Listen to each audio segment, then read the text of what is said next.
Welcome back to another episode of Retrospect Rewind. We start our week in 1994. As the weather begins to cool, we take a look at ways to prevent heat loss in homes. There are a few simple things homeowners can do to make sure heat loss is kept at a minimum over the winter. Basically, I guess take your filter and change them, especially at the beginning of the heating season. You should take it out and probably throw it away and change it, or if you have the washable type of filter, make sure that it's washed and cleaned, dried, and put back into place. Although Noble says every furnace should be checked once a year by a professional, he says keeping an eye on your filters and belts is an easy way to prevent problems down the road. To check your belt yourself, you just take it, you turn it inside out, and then just go around the outside of it like that, and make sure that there's no cracks in this area here. If there are cracks, well, I recommend that you change them right away, because what could happen is it would break, number one, and then 9 times out of 10 they break at night, because that's when they're used the most. And just replace it with basically the same number that's on the belt, and that's where you see the number right there. And these simple checks can actually save you money. You definitely can lose the efficiency of a furnace by not changing your filter, because it's starving for air, to circulate the air, so you're going to burn more gas. So basically, I guess the big thing is to make sure that your filter's clean. Noble says keeping your furnace in top working order and making sure all your windows and doors are properly sealed is an environmentally friendly way to make winter a little easier. And in 1998, the Lions Quest program promotes positive attitudes and morals in children. Reading, writing, arithmetic, and responsibility. That is the theme behind the Lions Quest program.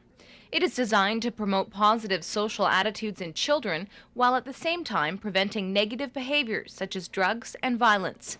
But the idea behind this initiative is to teach these values to more than just the children. It will help, I think, the kids develop self-esteem and how to get along with other people. This will evolve as time goes along into the parent factor and work all the way back down and up through the system. So overall we come up with a better group of people, I think, in the Lloydminster district. The program is now in place in most of Lloydminster's schools, which means many border city teachers are busy with training seminars to learn how to put their new skills to use. And what the sessions are intended to do is to give the teachers a working knowledge of the programs themselves, and also explain to them that it's not just a curriculum, that the program is much, much more than that. The hope is that through the schools and with community involvement, today's youth will become responsible, caring adults. So now the teachers can return to their classrooms and use their unique teaching tools to make a difference.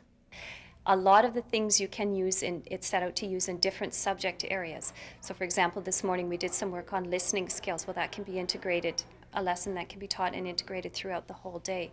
The lessons have applications in math and phys ed and music, and so you can integrate it through the whole day. And I'm going to try and do a lot of that if I can. Coming up on Retrospect Rewind. For those not bundled up enough, in 1998, Border Bull holds their own Monster Mash.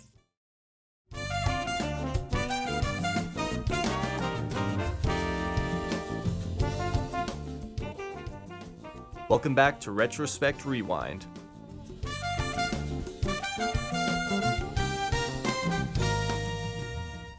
Halloween is finally here, but before we get into that, the annual Stockade Roundup in 1994 prepares for a busy week. Preparations are getting underway for this year's Stockade Roundup.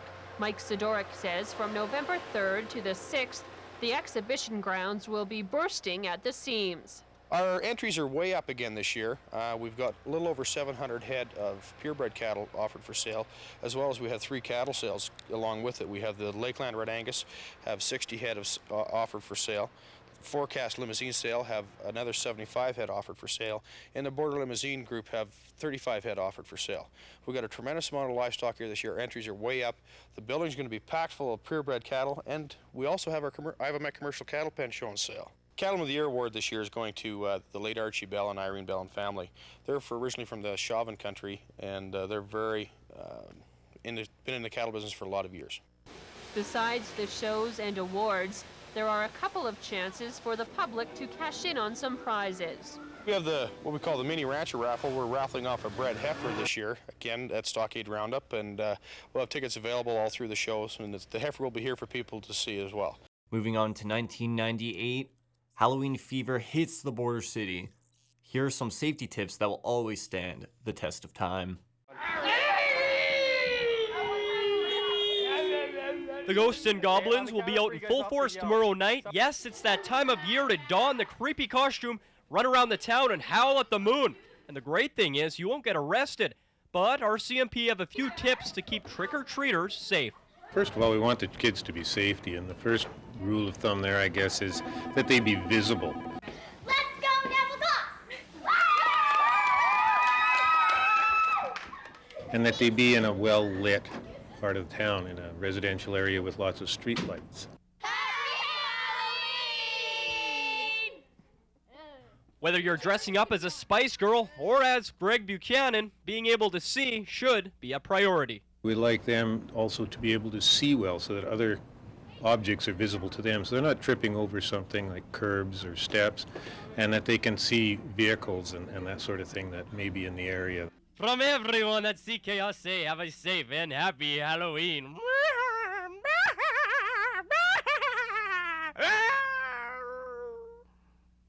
And for those not bundled up enough, in 1998, Border Bowl holds their own Monster Mash. Starting off at Border Bowl, where the little ghouls and goblins who didn't bundle up to go out on the street were having a great time at the Monster Mash. For $8, kids 12 and under could dress in costume, stay out of the cold, and bowl for a couple of hours. Of course, there were still many who did pull on the long johns and toques and head out with their pillowcases to some scary houses around the city. One of those houses was even haunted.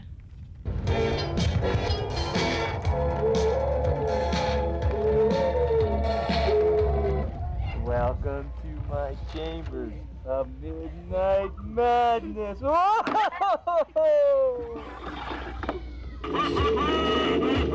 Happy Halloween! Coming up on Retrospect Rewind. In 1994, as the snow begins to fall, drivers are given winter safety tips for the road ahead.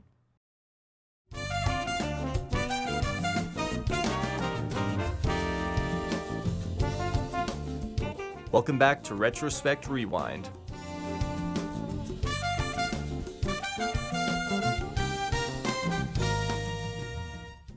We start our week in retrospect in 1994. As the snow begins to fall, drivers are given winter safety tips for the road ahead. We've been expecting the snow for some time, but as always, drivers are caught off guard with its arrival. As a result, there have been a number of accidents around Lloydminster today, like this one at 47th Street and 59th Avenue. The grain truck tipped after slipping while going around a corner. Driver of the truck, Gerald Wells, says the conditions were worse than he thought. I was going slow. It's just, you can't even stand on the road. It's so slippery today. So it just caught me off guard. First day of winter, I guess. Police say only minor injuries were reported from the fender benders around the city. Don Whiting with Lloydminster's rescue squad says half the battle with winter driving is being prepared mentally and having your car ready for the season. Then the next thing is to have your vehicle prepared for winter. Are the tires and the oil and the antifreeze all ready? Is the heater motor and the heater working good? That type of thing. Before heading out on the highway, it's important to take a few things with you. First aid kit, a flashlight and flares in case of breakdown on the highway, a heat source, candles come in handy, and also a tin can that you can put the candles in, matches or a lighter to light the candles with. Sleeping bag is also handy for an extra source of warmth, or a blanket. And in case you're stuck in, a shovel also comes in very handy. But there's even one more important rule of the road. Today with cell phone service and mobile phone service, there's a lot less chance that somebody's going to be left out in the middle of nowhere, but it's still entirely possible. Good idea. Never leave your vehicle if you don't have to.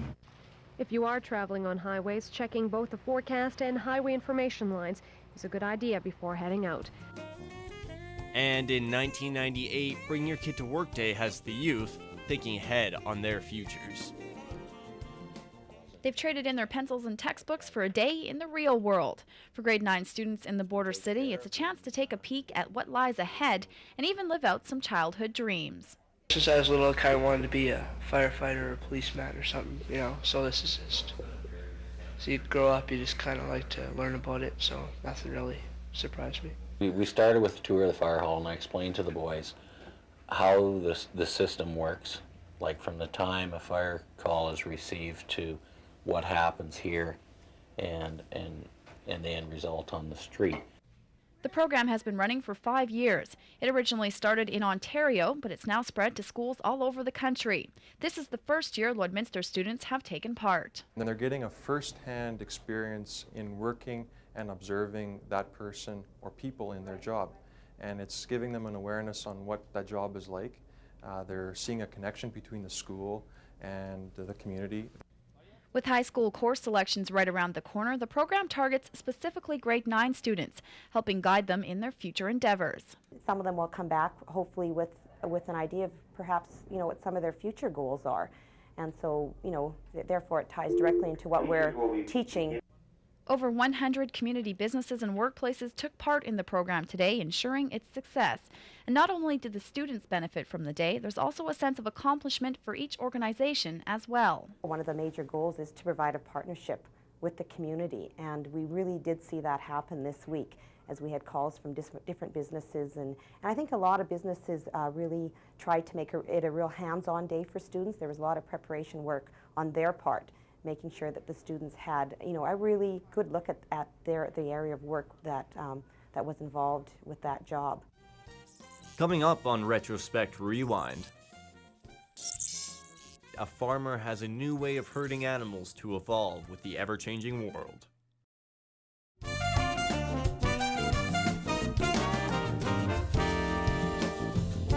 Welcome back to Retrospect Rewind.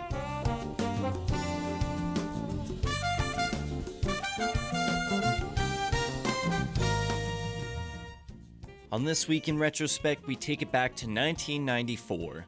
As the hunting season begins, taxidermists get to work. After 11 years in the oil patch, Sam Suick's career has taken on quite a change, as he's now working on animals rather than pump jacks. I hunt a lot and fish a lot. I always was interested in it. When I was a kid, I used to see, you know, somebody had a deer head at home, you'd stare at it for an hour, and it just got me interested in doing it. It started as a hobby and escalated to a business.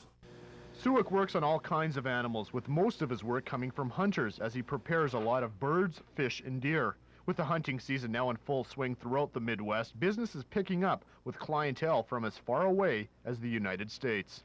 Yeah, hunting is really popular here, especially the deer season and the goose season. Get a lot of Americans up here and a lot of guiding around here. After an animal is brought in, it takes about 30 days' time to complete. All that is basically used, though, is the hide. First, a tanning process is done to preserve the animal before it's put on a foam body, not using the bones, and then dries for a month before the final touches are done. But that's not where it stops, as a number of regulations must also be followed, or Suick faces being shut down. Everything that comes in, I fill out a book that goes through Fish and Wildlife and the government.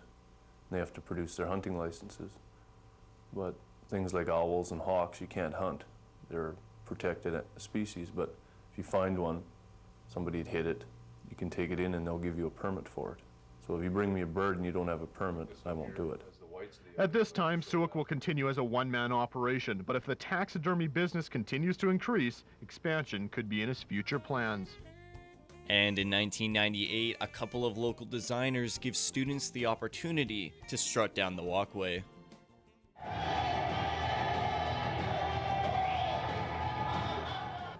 They hit the runway modeling the likes of Eva Lazar and Jeff Chief, both local designers who incorporate First Nation culture and color into their creations. And while the clothes may have been the highlight of the evening, the real highlight is what the students learn from the whole process. One of the main reasons we do it, just to give students confidence and build on their self-esteem. This is a pretty big project for them to do, and if they have the guts to do something like this, I know that they'll go on, you know, and do bigger and better things. Students in Eagle View's cosmetology, home ec, and commercial cooking classes teamed up to help organize the show. With tickets priced at just $10, their contributions helped offset the overall cost of the show and its designers. They prepare the meal and set everything up, and they practice modeling. It includes the hair, the makeup, the poise, the charm, personality, how to get along with people. But we do hire designers to do the clothes. The show is 3 years old now, and each year it's grown bigger and better. This year, over 200 people packed the school's gym, creating a sense of community amongst all of the high fashion. Anything that brings the community together as a team is well worth the effort, and that's in any community. I think that you have to learn to work together and help each other out. If you notice, we have a lot of the surrounding communities that give us support, and we try to do the same for them too. There's enough heartaches out there. It's nice to bring people and put a smile, like the entertainment was great, see a smile on people's face, and it's all worth it. We take it back to 1994, where a farmer has a new way of herding animals to evolve with the ever-changing world. A lot of times when we go to move animals, the very thing we're doing to put them there is the very thing that's keeping them from going there. Bud Williams says the cattle industry has changed, and cattle producers must change their thinking and move with it. Well, I think it's more important to treat it differently, but also what you got to realize is the old way of working animals was designed for the Old West. And when animals weren't worth much and people were tough, and we've carried that on, and now we've just got to develop a new way. Things have changed. Williams says the most important things to consider when moving stock are economics and animal welfare. He says sometimes what we think we should do is exactly what we shouldn't. Our basic instincts are wrong for driving animals. Our instincts are to be a chase animal, and animals don't like to be chased. We don't like to be chased. And so you have to go against your basic instincts in order to handle animals what I consider properly.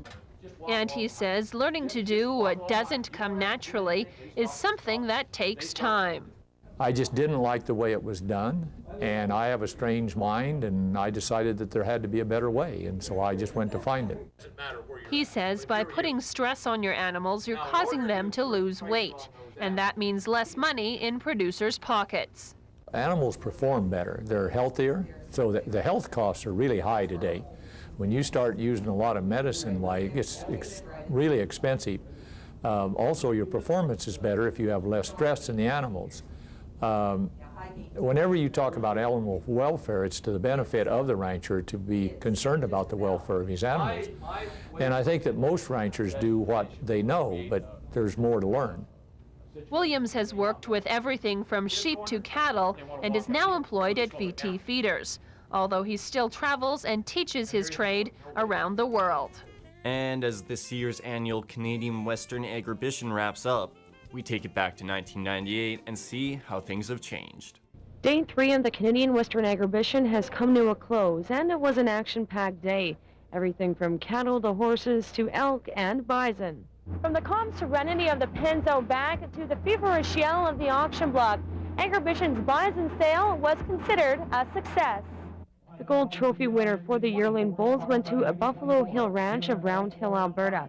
They in turn sold him for $24,000. Cattle producers view the show as a great way to market their product. In fact, one Midwest producer has been an exhibitor for the entire 28 years. Well, I don't feel it's pretty good. I guess, it's a show we wouldn't miss. International people around and being able to display your goods and advertise your program. And this is one show that we won't miss. And he's happy with how things have been going so far this year. And yeah, I'm looking forward to it. I really am. I think we're in for a really good week. And the weather's cooperating. Not only beef cattle were exhibited, the dairy cattle hit the ring as well. There is a definite difference between how the two are judged. The angularity of the dairy is desired, while a well-balanced beef heifer is what producers want. The draft horses competed as well. The International Horse Bowl Championships, the hit show, as well as the ladies' cart ran throughout the day. Well, that puts a cap to another day at the Canadian Western Agribition in Regina. After countless years of showing cattle here myself, this is the first time that I'm able to stand out during tie-outs, not leading out any sort of animal.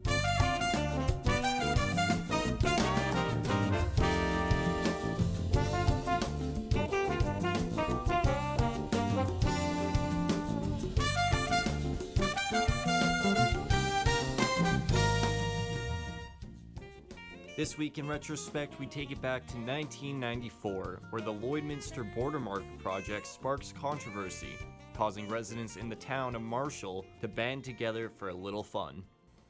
People traveling along Highway 16 past Marshall may have noticed a new sight. It's known as the Marshall Mini Marker. A few area residents came up with the idea of having their own monument following the controversy with Lloydminster's border markers. Dave Hardy, who was behind the project, says it wasn't until recently the idea became reality. Well, actually it's been up for about 3 weeks, but we added some lights a couple of days ago, and before that nobody noticed. The Marshall marker was not that costly to make either. In fact, it even came in under budget.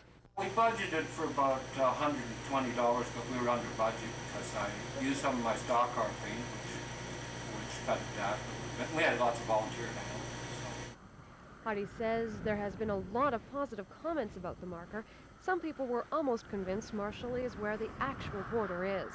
There's a couple coming, which we didn't know, and they said, isn't that a border marker? And I said, yeah, it is. And they said, well, gee, the border markers are in Lloydminster. And I said, well, actually the border's over here. They made a mistake, and because there was a drilling rig out off to the north there, and I said, we're putting in some more. And he went and told his wife, and I said, I don't know how far this is going to go, but he believed this.